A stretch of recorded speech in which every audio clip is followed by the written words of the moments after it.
Hi అండి, welcome to my YouTube channel. ఈరోజు పాలకూర పెసరపప్పు ఎలా చేయాలో చూపిస్తా. ఫస్ట్ అయితే ఆయిల్ పెట్టుకోండి, ఆనియన్ పచ్చిమిర్చి వేసుకోవాలి.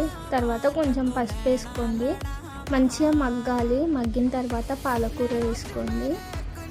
పాలకూర వేసుకున్న తర్వాత ఒకసారి కలపండి. పెసరపప్పు మాత్రం మినిమం 1 అవర్ అయినా నానాలి. నానితేనే బాగుంటుంది, టేస్ట్ వస్తుంది. ఇంకా పప్పు కూడా జల్దీ మెదుగుతుంది అన్నమాట.